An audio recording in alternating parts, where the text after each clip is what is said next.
नमस्कार दोस्तों, स्वागत है आप सभी लोग का अपने YouTube channel online classes with Shyamu में। मैं श्यामू सिंह और ये हमारा सीटेट की महत्वपूर्ण क्लासें चल रही हैं और सीटेट की महत्वपूर्ण क्लासों में ये हमारा चौथा वीडियो है। और इसमें जो हम सारे क्रम वाइज वीडियो आप सभी लोगों को दे रहे हैं। अगर आपने क्रम वाइज वीडियो नहीं देखा है तो आप सारे क्रम वाइज देख लीजिएगा, तब ज़्यादा आपको अच्छी से समझ में आ जाएगी। तो ये जो यहाँ से हमारा जो थर्ड वीडियो जहाँ से समाप्त हुआ था, ये वहीं उसी से आगे से हम इसको स्टार्ट करते हैं। तो इसमें हम समझते हैं दांडी यात्रा। दांडी यात्रा से काफ़ी सीटेट में परीक्षाओं में प्रश्न पूछे जा रहे हैं, तो दांडी यात्रा से हम समझ लेते हैं प्रश्न क्या क्या जो है सीटेट में महत्वपूर्ण प्रश्न पूछे जाते हैं।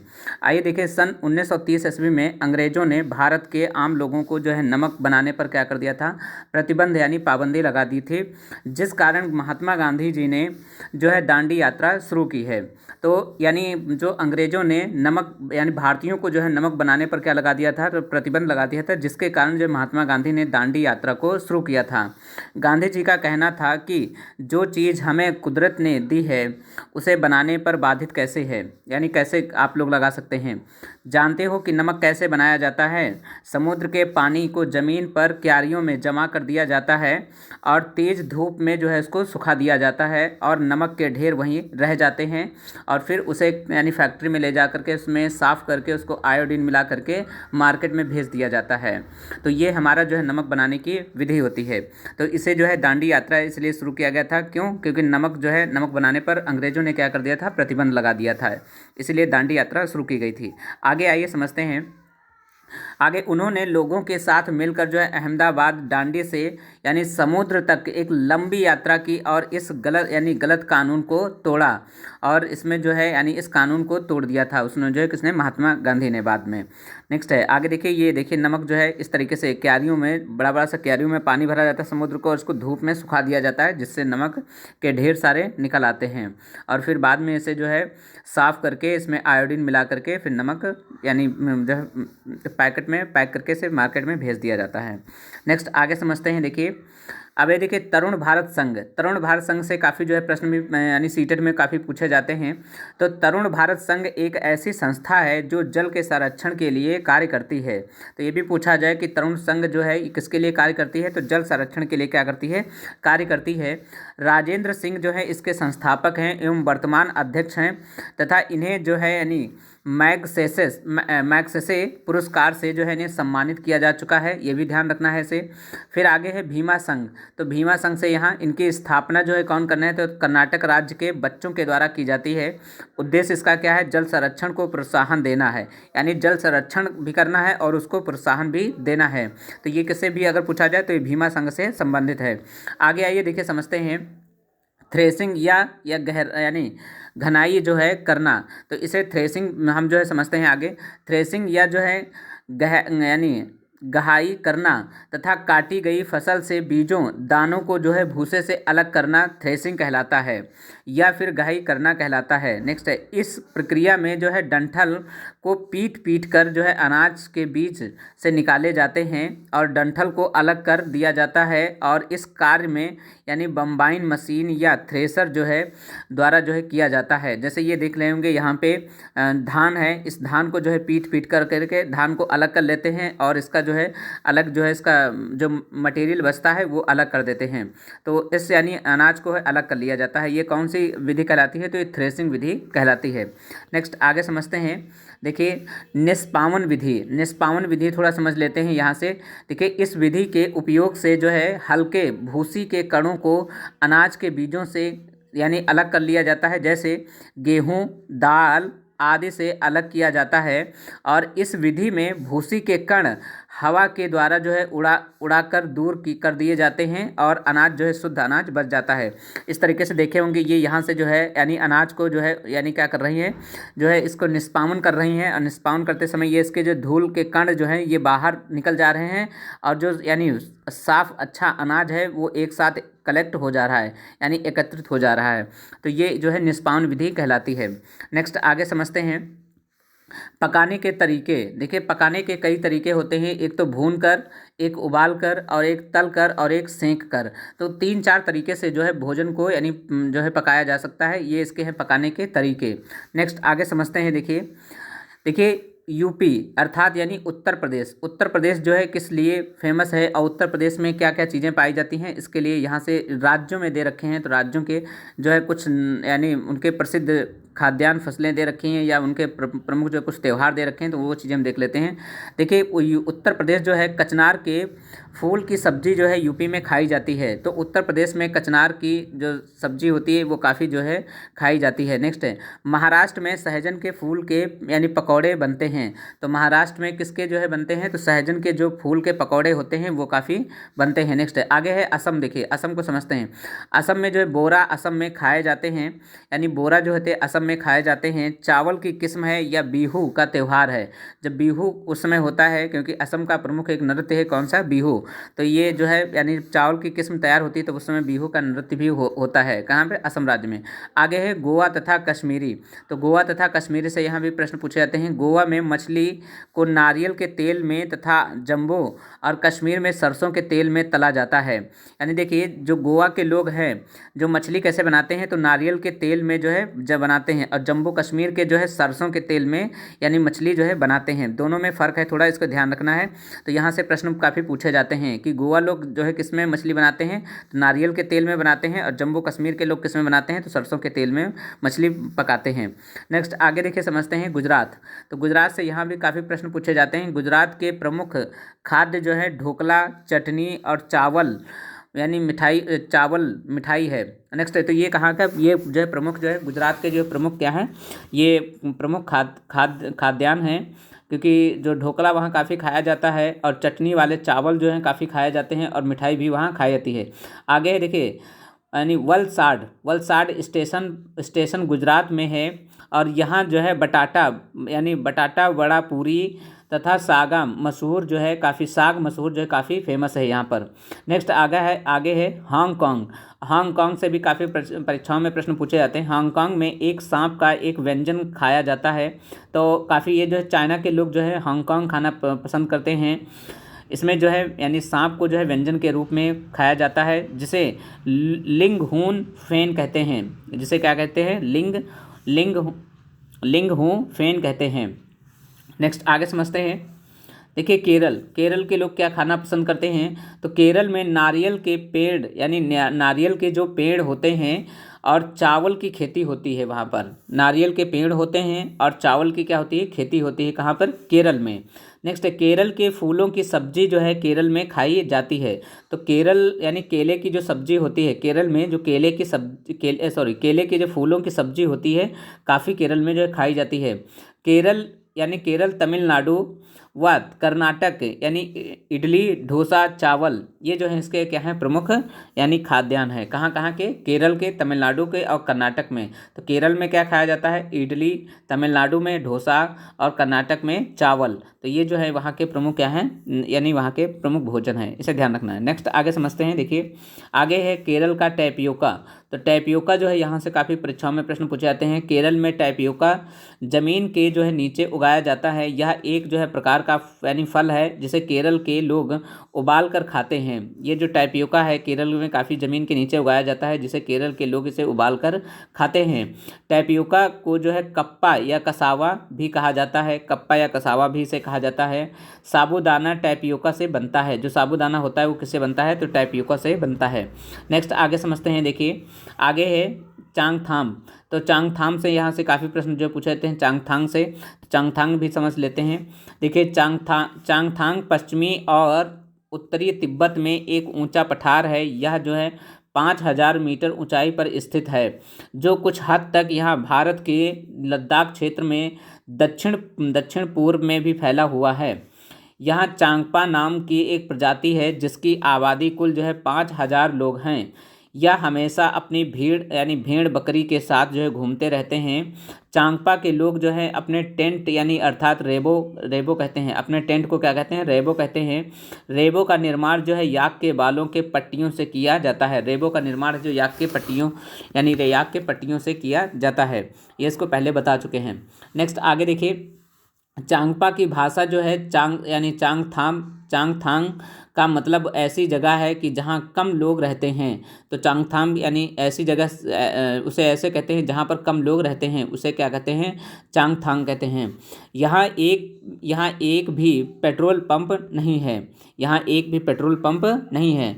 रेबो अर्थात टेंट के पास एक जगह जगह जो है ऐसी होती है जिसे लोग लेखा यानी लेखा बोलते हैं, जहाँ ये अपनी बकरी और भेड़ों को रखते हैं। यानी एक स्थान ऐसी होती है जहाँ पर ये अपनी भेड़ों और बकरियों को रखते हैं, उसे क्या कहते हैं, तो उसे ध्यान रखना, उसे जो है क्या कहा जाता है, तो उसे लेखा जो है बोलते हैं।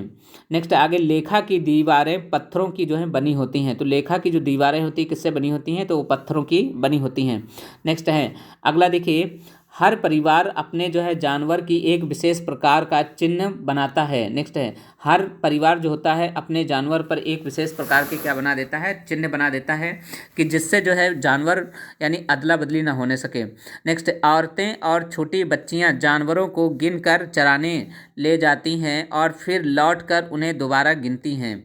या लोग जो है अपनी बकरियों को ऊंचाई और ठंडी जगह पर चराने ले जाते हैं, जिससे बकरियों के बाल घने और मुलायम होते हैं। यानी बकरियों के बाल कैसे होते हैं, घने और मुलायम होते हैं। नेक्स्ट है, आगे देखिए समझते हैं, विश्व प्रसिद्ध यानी पश्मीना शाल, काफ़ी जो है विश्व में काफ़ी प्रसिद्ध है, कौन सी, पश्मीना शाल।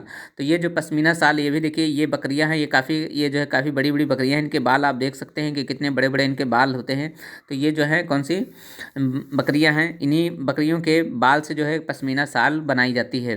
नेक्स्ट है, यहाँ से परीक्षाओं में प्रश्न पूछे जाते हैं। तो आइए समझते हैं, देखिए, पश्मीना शाल चांगपा के लोगों के द्वारा जो है पाली गई बकरियों के बालों से बनाई जाती है। नेक्स्ट है, जिन बकरियों से ये मुलायम यानी पश्मीना ऊन मिलती है, वह जो है बहुत ऊंचाई पर लगभग 5,000 मीटर ऊंची पर जो है ये लोग रहते हैं। ठंड में तापमान 0 डिग्री सेल्सियस से लेकर के 40 डिग्री सेल्सियस तक चला जाता है। ठंड में काफ़ी यानी 0 डिग्री सेल्सियस से लेकर के 0 डिग्री से लेकर के कितना चला जाता है, यानी 40 डिग्री सेल्सियस तक चला जाता है। नेक्स्ट आगे देखिए, बकरी के शरीर पर जो है गर्म बालों को कोट यानी कोट बन जाता है। इनमें से जो है कुछ बाल बकरियां गर्मियों में गिरा देती हैं तथा जिनका प्रयोग जो है पश्मीना शाल बनाने में होता है। इनका एक बाल जो है इतना पतला होता है कि यानी कि इनके 6 बाल हमारे एक बाल के बराबर होते हैं। अर्थात इनके जो बकरी के बाल होते हैं उनके 6 बाल और हमारा एक बाल जो है इसके क्या होते हैं, बराबर होते हैं। नेक्स्ट, यह एक साल हाथ से बनाए जाते हैं, या एक साल जो है हाथ से बनाए जाते हैं। लगभग इसमें 250 घंटे बुनाई करने के बाद एक प्लेन शाल जो है बनता है। कितने घंटे के बाद, 250 घंटे के बाद जो है एक प्लेन शाल बनती है। एक पश्मीना शाल जो है 6 स्वेटरों के जितना क्या होती है, गर्म होती है। एक पश्मीना शाल जो होती है 6 स्वेटरों के बराबर क्या होती है, वो गर्म होती है। नेक्स्ट, ऐसे ध्यान रखना है। आगे देखिए समझते हैं अबू धाबी। तो अबू धाबी से यहाँ से काफ़ी भी प्रश्न परीक्षाओं में पूछे जाते हैं, तो अबू धाबी भी समझ लेते हैं। यहाँ से देखिए, अबू धाबी जो रेगिस्तानी इलाका है और इसे हम समझते हैं। देखिए, अबू धाबी जो है, अबू धाबी रेगिस्तानी क्या है, एक इलाका है। नेक्स्ट, यहाँ खजूर के पेड़ पाए जाते हैं। नेक्स्ट, यहाँ पर किसके पेड़ पाए जाते हैं, तो खजूर के पेड़ पाए जाते हैं। अबू धाबी की मुद्रा जो है यानी दिरहम है, क्या है, तो कई बार परीक्षा में भी पूछा गया है कि अबू धाबी की मुद्रा क्या है, तो दिरहम है। नेक्स्ट, अबू धाबी की भाषा क्या है, तो अरबी है। नेक्स्ट, यहाँ पानी पेट्रोल से महंगा होता है। नेक्स्ट, यहाँ जो पानी है वो किससे महंगा है, तो पेट्रोल से महंगा क्या है, पानी है। नेक्स्ट है, आगे देखिए, लद्दाख। तो लद्दाख के बारे में समझ लेते हैं। लेह सूखा समतल और ठंडा रेगिस्तानी मैदान है। नेक्स्ट है, यानी चांगथाम जो है लद्दाख का एक जो है जहाँ भाग है जहाँ बहुत कम लोग रहते हैं। यह स्थान 5,000 मीटर की ऊंचाई पर रहते हैं तथा यह मैदानी, सुनसान व पथरीली जगह होती हैं। जहाँ लद्दाख होता है वहाँ पर ऐसे लोग जो रहते हैं जहाँ चांगथाम लोग रहते हैं। नेक्स्ट है, आगे देखिए, कुछ अन्य क्या देख लेते हैं, तथ्य देख लेते हैं। जैसे थार का मरुस्थल कहाँ पर है, तो यह रेतीला गर्म क्या है, मरुस्थल है। कौन सा, थार का मरुस्थल, यह कहाँ पर है, तो राजस्थान में स्थित है। सर्वाधिक वर्षा कहाँ पर होती है, तो मानेसराम मेघालय में खासी पहाड़ी पर होती है। नेक्स्ट है, सबसे कम वर्षा कहाँ पर होती है, तो लेह लद्दाख में होती है। नेक्स्ट है, आगे देखिए, वेल्क्रो, देखिए वेल्क्रो से काफ़ी परीक्षाओं में प्रश्न पूछे गए हैं, कई बार इसमें सीटेट को घुमा घुमा करके प्रश्न पूछता है। नेक्स्ट 1948 की एक घटना है जब एक दिन जॉर्ज मेस्टल ने बीजों को जो है अपने कपड़ों पर चिपका देखा, तो वह हैरान रह गए और इन बीजों को जो है बारीकी से देखने पर पता चला कि बीजों में छोटे छोटे जो हुक थे उनकी मदद से जो है बीज कपड़े के रेशे पर जो है अटक गए थे।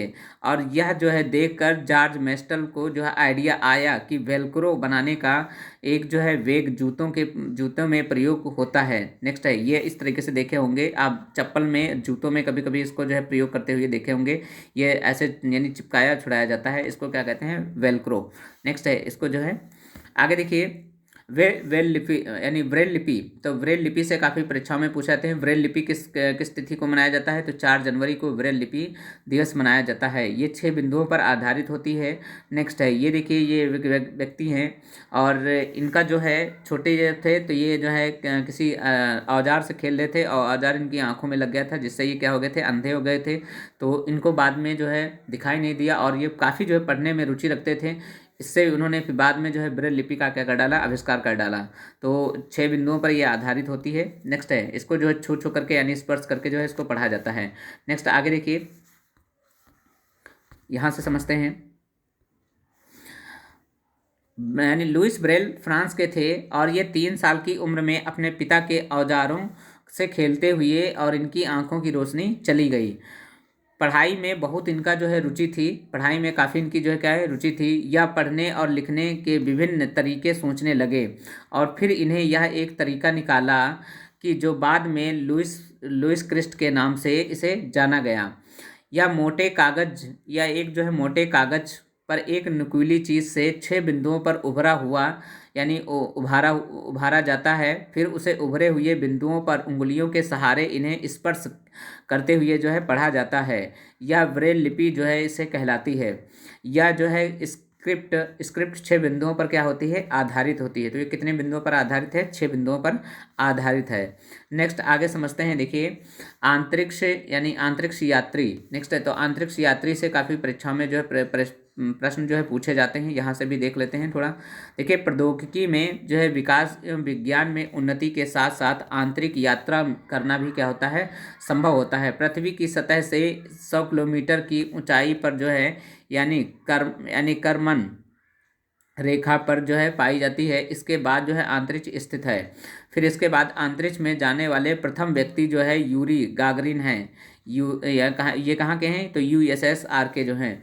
नेक्स्ट है, अंतरिक्ष में जाने वाली प्रथम महिला जो है कौन सी हैं, तो वो जो है कौन, 1 मिनट दिख नहीं रहा, देखिए यहाँ से है वेलेंटीना जो हैं, ये जो है क्या है, अंतरिक्ष में जाने वाली प्रथम महिला हैं। तो प्रथम महिला अगर पूछा जाता है कौन है, तो वेलेंटीना है। नेक्स्ट है, ये कहाँ के हैं, ये भी USSR की हैं।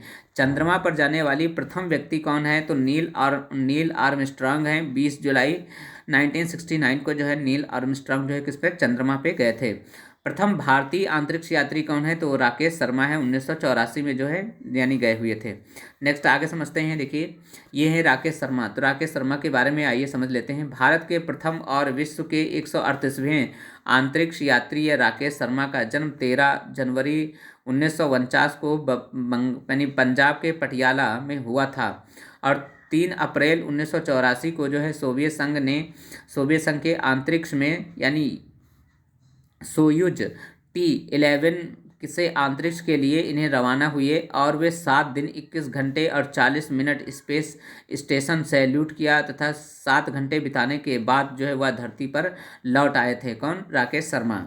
नेक्स्ट आगे देखिए, 1984 में जो है भारत सरकार इन्हें जो है अशोक चक्र से क्या किया, सम्मानित किया गया है और इन्होंने सोवियत रूस के यूरी गागरिन केंद्र में जो है अंतरिक्ष यात्री का जो है प्रशिक्षण प्राप्त किए हुए हैं। कौन, जो है ये राकेश शर्मा। नेक्स्ट है आगे देखिए, कल्पना चावला के बारे में जो है प्रश्न समझ लेते हैं। यहाँ से काफ़ी परीक्षाओं में प्रश्न पूछे जाते हैं, तो कल्पना चावला के बारे में समझ लेते हैं। आइए देखिए इनके बारे में। नेक्स्ट है, देखिए ये भारतीय मूल की अमेरिकी अंतरिक्ष यात्री थी और ये भारत की जो है प्रथम महिला अंतरिक्ष यात्री थी। इनका जन्म 17 मार्च जो है 1962 को यानी 1962 करनाल हरियाणा में हुआ था। नेक्स्ट है 1988 में कल्पना चावला ने नासा के एम्स अनुसंधान में यानी एम्स रिसर्च सेंटर से अपने व्यावसायिक जीवन की जो है इन्होंने की शुरुआत की। 1995 में नासा की अंतरिक्ष यात्री कोर में शामिल हुई और 19 नवंबर 1997 से उनके पहले अंतरिक्ष मिशन की जो है शुरुआत हुई और जिसमें वो जो है कोलंबिया अंतरिक्ष यान जो है यानी STS-87 के 6 सदस्यीय दल का हिस्सा बनी और इस दौरान उन्होंने 15 दिन 12 घंटे अंतरिक्ष में बिताए थे। कौन? ये जो है कल्पना चावला ने। यहाँ से जो है ये प्रश्न पूछे जाते हैं। नेक्स्ट अगला है देखिए 16 जनवरी 2003 को उन्होंने जो है दूसरे अंतरिक्ष अभियान के लिए अंतरिक्ष यान कोलंबिया यानी STS-107 से उड़ान भरी जो कि 1 फरवरी 2003 को धरती पर वापस लौटते समय पृथ्वी के वायुमंडल में प्रवेश करते ही जलकर क्या हो गई थी? नष्ट हो गई थी और इसमें सवार सभी अंतरिक्ष यात्रियों की क्या हो गई थी? मृत्यु हो गई थी। तो आज की क्लास हम यहीं तक रखते हैं, मिलते हैं नेक्स्ट वीडियो में। तब तक के लिए नमस्कार।